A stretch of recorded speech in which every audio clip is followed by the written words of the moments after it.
مش هينفع ابدا ان احنا نعمل قراقيش بالعجوة او بالتمر وما نعملش جنبها كوباية شاي، يعني معادلة ناقصة. لازم نعمل كوباية شاي لذيذة جدا مع احلى والذ قراقيش بالتمر او بالعجوة، بجد خطيرة. او كمان ممكن تسموها كعب الغزال زي ما بتتسمى في الافران، يعني طعمها خطير وبتطلع هشة جدا من جوه ومقرمشة قوي من بره، وطريقتها سهلة وبسيطة، وكمان بمكوناتها بسيطة جدا، بس بجد بتطلع رهيبة وبتعمل كمان كمية حلوة جدا. بصوا بقى القرمشة من بره والهشاشة بتاعت البسكوتة ذات نفسها خطيرة، والعجوة طرية جدا كمان. اول حاجة عندي في طبق كبير كده هحط بيضتين وهحط عليهم سكر، وهكتب لكم المقادير بالتفصيل في صندوق الوصف. كمان حطيت فانيليا وزيت نباتي، وهبدأ كده اضربهم بالخلاط او بالهاند بلندر زي ما انتوا عايزين. المهم ان يبقى القوام بتاعهم ناعم جدا زي ما انتوا شايفين، يبقى القوام كده كريمي جدا زي ما انتوا شايفين بالظبط. بعد ما نوصل بقى للقوام ده خلاص، تعالوا بقى نحضر المكونات الجافه. عندي هنا الدقيق بتاعي عليهم نشا، وزي ما قلت لكم هكتب لكم المقادير بالتفصيل في صندوق الوصف. هنقلبهم كويس قوي علشان الدقيق والنشا يندمجوا مع بعض تماما. بعد كده هنضيف عليهم بقى الخليط السائل بتاعنا اللي هو البيض والزيت والفانيليا والسكر. هنحطهم بقى على خليط الدقيق، وهنقلب شويه كده بالسباتولا لغايه بس ما يتكون عندي عجين.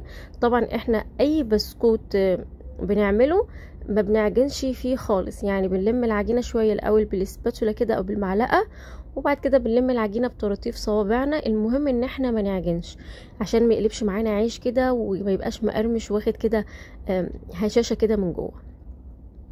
اول ما العجينه خلاص كده اتلمت معايا والدقيق اختفى، خلاص بنوقف لم تماما. وزي ما انتوا شايفين العجينه طريه جدا ازاي، وريحتها بجد خطيره قبل ما تتخبز كمان، ريحتها بجد جميله. طبعا احنا بقى مش هنسيبها خالص بقى لا تختمر ولا ترتاح ولا اي حاجه، هنسيبها على جنب نحضر التمر بتاعنا او العجوه بتاعتنا، وبعد كده نبدا على طول هنشكل فيها.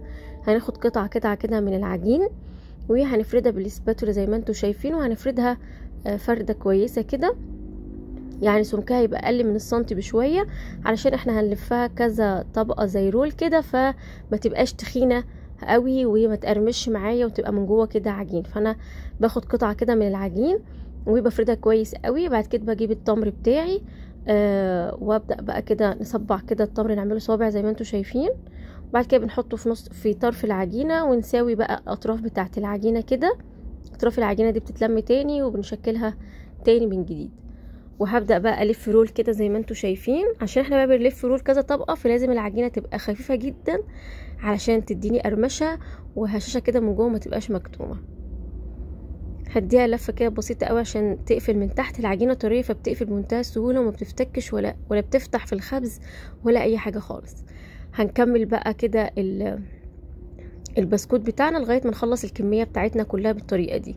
بعد كده هنقسم بقى البسكوت بتاعنا، عايزينه صغير، عايزينه وسط، عايزينه كبير، زي ما انتوا عايزين. تقطعوه التقطيع اللي تعجبكم او المقاس اللي يريحكم. وبعد كده بعد ما بنقطعه كده كله مهم يكون مقاس واحد، بنجيب بقى صينيه الفرن وندهنها دهنه زيت او نحط ورق زبده زي ما انتوا عايزين. واثناء واحنا بنشكل البسكوت بتاعنا لازم نكون مسخنين الفرن على درجه حراره 180.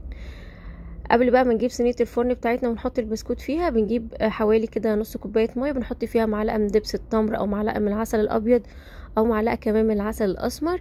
بننزل فيها البسكوت بتاعنا، وبعد كده بنكون محضرين طبق كمان فيه سمسم، ونبدا بقى نغلف البسكوت بتاعنا بالسمسم زي ما انتوا شايفين كده. بعد كده نرصه بقى في الصينيه اللي احنا كنا مجهزينها، ونكون مسخنين الفرن على درجه حراره 180.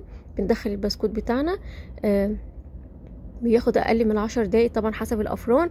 اول ما بلاقيه كده خد طبقه من تحت ومن فوق خلاص بطلعه على طول، بطلعه على شبكه يهدى، وبعد كده بنقدمه بالف هنا. بجد ريحته وطعمه وخطير، وعايزه اقول لكم ان هو اوفر بكتير جدا من بتاع بره، واطعم بكتير كمان من بتاع بره، وبيعمل كمان كميه حلوه جدا، والبسكوتيه كده بتبقى تقيله كده وخطيره، بجد رهيبه وهشه جدا من جوه. والعجوه زي ما انتم شايفين كده طريه جدا. بجد لازم تجربوا طريقه القراقيش دي، هتعجبكم جدا جدا. لو عجبتكم الوصفه ما تنسوش تشتركوا في القناه، وما تنسوش تعملوا لايك للوصفه لو عجبتكم. اشوفكم في فيديو جديد.